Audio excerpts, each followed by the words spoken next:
What is up, you muffin munching muggles? Welcome to Fiction and Reality. Today I'm clashing with the Blades of Destiny and combing through some of my favorite shows and video games to answer one question. Are we getting bored with swords? Let's find out what makes a barren sword cliche pale in comparison to a sword forged with gusto and style. Are we getting tired of swords, or rather, how they're projected within fictitious worlds? Or perhaps there's room for innovation? Your friend steps on your Jordans and smears them with peanut butter. What do you do?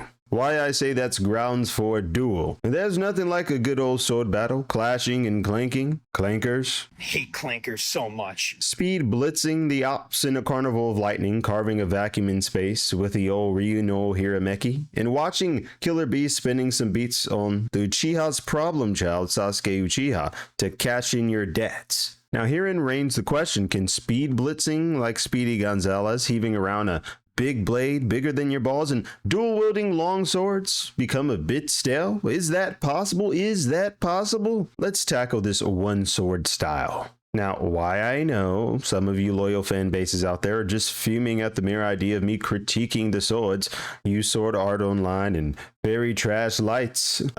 Fairy tale fans. I think we'll agree more than you think. Let's start with some robust robo shenanigans, shall we? I know a fair share of you have likely played Stellar Blade before and have enjoyed your fill of hacking and slashing some grotesque looking nativas. And of course, I know some of you from scrolling Reddit that you play Stellar Blade for other reasons. Nevertheless, the Blood Edge Eve sword illustrates what I would dub as being the standard definition version of a sword, though it has minuscule components that of course sprinkle in a few unique characteristics.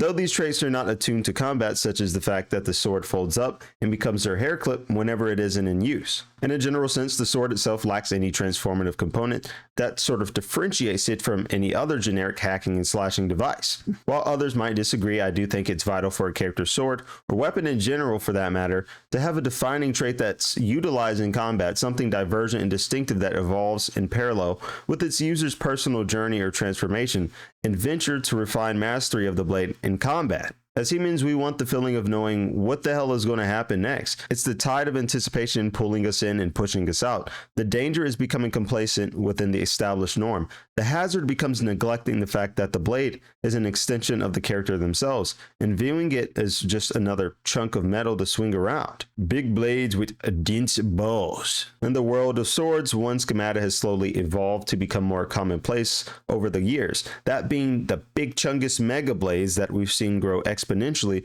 across all mediums of fiction within the last few decades. The inspiration that sparked this meta was undoubtedly a manga series by Kentaro Miura named Berserk, a dark fantasy manga about a swordsman named Guts who seeks sanctuary from demonic forces following an event known as the Eclipse. We've also seen Sanosuke's sword from Kenshin, Zanbato, which he wields in a duel with the Botosai, using it to hack and slash a Kenshin, who, if not for his own renouncement of war, and the fact that he was fighting back with the Lego brick sword, would have put Sanosuke on a t-shirt and milk carton. Then of course you've got Zabuza, who thought he was a fish until Naruto hit him with the Talk No Jutsu. He's a ninja who wields one of the 7 legendary blades forged for the 7 ninja swordsmen of the Mist. Cloud Strife from Final Fantasy heaves around his bulbous Buster sword while taking on the evil Shinra, who starves the underground world of Mako. None of these, in my opinion, actually transform the basic nature of the Mega Blade stick itself. Guts, of course, excluded as he's the OG that namely sparked this trope to begin with. We know, however, that innovation in this sort of trope is possible due to how we've seen it portrayed by another one of the 7 swordsmen of the Hidden Mist, which I will dive into later. I'm sure there's other medium of fictions that I haven't named out there, but the big wig swords, along with any other blades, are in need of some renovation and innovation. Vital point is that it's been done before, and specifically done with a lack of transformation. Whether or not the characters were well received isn't the focus of this video. The focus is on bringing attention to the fact that the overplaying of a song diminishes the sanctity of its lyrics. The core purpose of the big sword is to reflect the strength of the person wielding them, and perhaps even add an aesthetic component to it as well. But how is technique developed? What attributes other than the blade's vastness make it unique? I, for one, would argue that there are better ways to reflect strength while in pursuit of distinguishing a character. And yes, even while they're wielding a big blade, complacency can short of sheer creativity. For example, perhaps leading to the association of a bare big sword due to the historical pattern suggesting that everyone thinks it's cool and big blades are always cool also risks the creator stumbling into a pitfall and replacing the innovative elements of storytelling by saying, well, let's just give him a big sword too, and abandoning elements that reinforce its dissimilarity. With that being said, I don't mind seeing a big sword wielded. The goal is to bring awareness to the fact that there are a lot of big swords out there, and perhaps there's a way to innovate that big sword. Dual wielding. What's worse than one sword that doesn't do anything else but hack and slash? Two swords! Oh my god, he's dual wielding. One of the most famous specters of dual wielding is Kirito from Sword Art Online. With his blade Elucidator and Repulsor, we see him absolutely wreck the Gleam Eyes in a storm of forensic slashes and strikes. There's nothing against the character himself or the story, and I'll note that he has undergone combat style changes within other seasons of SAO, but I do wonder if perhaps a metamorphosis is in order for the dual wielding stick. While I do enjoy watching Kirito speed blitz or mana burst his enemies all to hell, I believe there is something else that can be awakened from his sword's mundane hack and slash routine. The element of dual wielding is not the hazard itself, it's the way the trend has been tackled over the course of the last few years. Enveloped in a scope of faster combo spam, lacking any real depth or personality, but lugging the social merit of being cool with its existence along. Just like any other form of sword combat, this has been and can be renovated to revitalize a stale mantra within the world of fiction by innovating the traits and abilities of the swords themselves.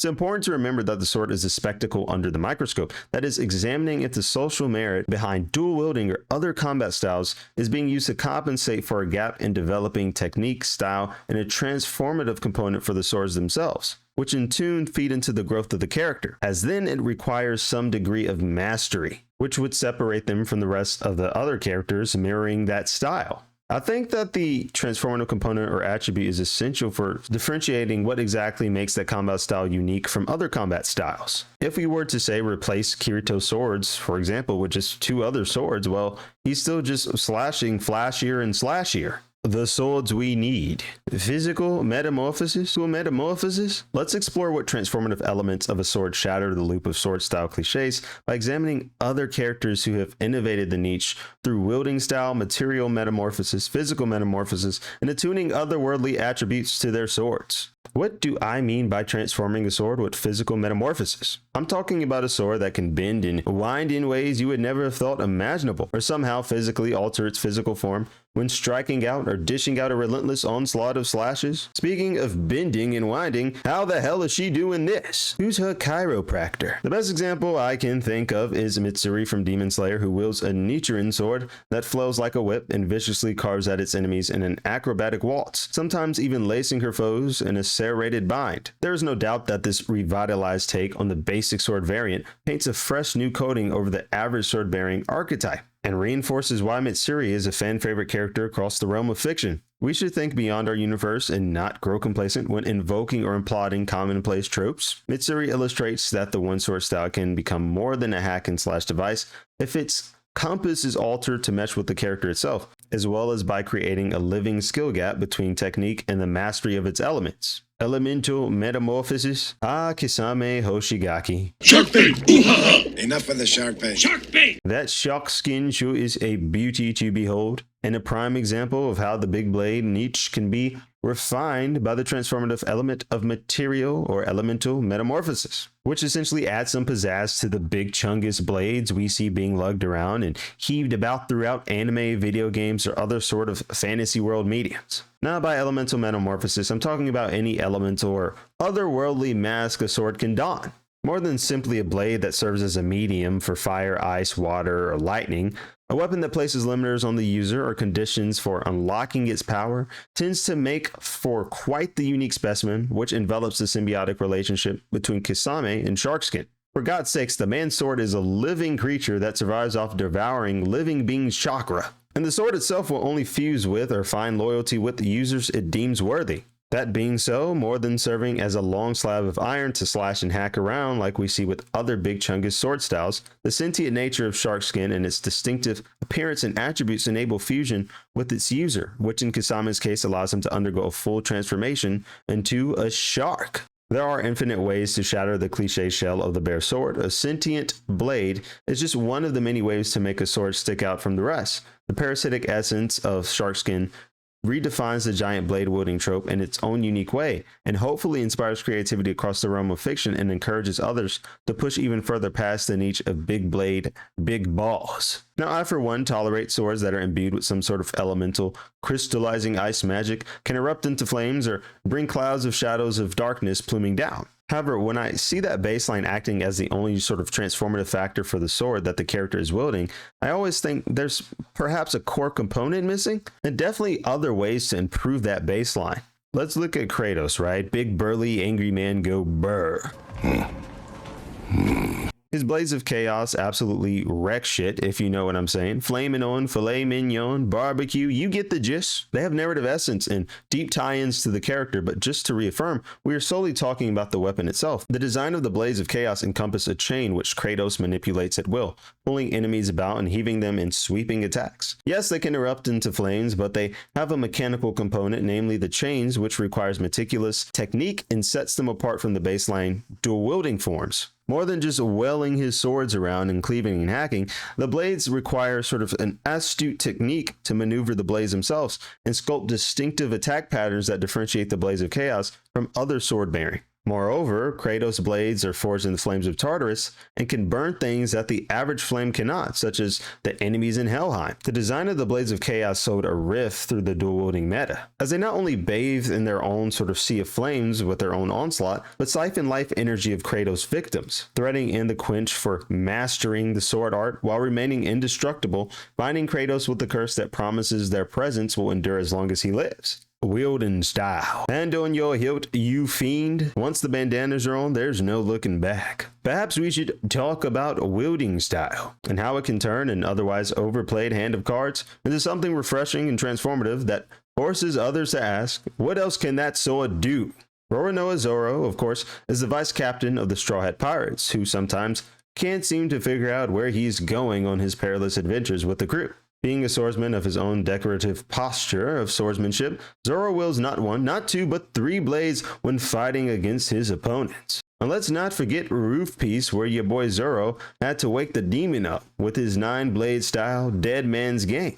This is in contrast to other swordsmen we see within a fictitious world who are either one-shotting everything in their path with the dual-wielding plot armor, or using their one-sword style striking everything in their path by setting their heart ablaze. But I'm not taking anything away from my boy Rengoku. He earned that W, or that L. Did Rengoku really win? The wielding style in which a character wields their sword can be overlooked, but is just as important in delegating and assigning attributes of a character, as it highlights how said character develops technique for their weapon and presents a schematic for them to evolve alongside that weapon as they work toward mastery of their own unique sword style. And of course, for many of us, watching Zoro hit that 3,000 worlds and propel towards his enemy like a helicopter just never seems to get that old. In fact, some of us, I'd say, even get lost in Roronoa Zoro's swordsmanship. No pun intended. I hope you all enjoyed the video and learned the importance of adding some sort of niche to your sword and assigning attributes and traits to that sword to set it apart from the rest. Let me know in the comments below what you think about this sword rant. Do swords or weapons need more innovation? Drop the name of your favorite swordsman below while you're at it. If you want more analysis of your favorite characters or fictional worlds, go ahead and smash that like button,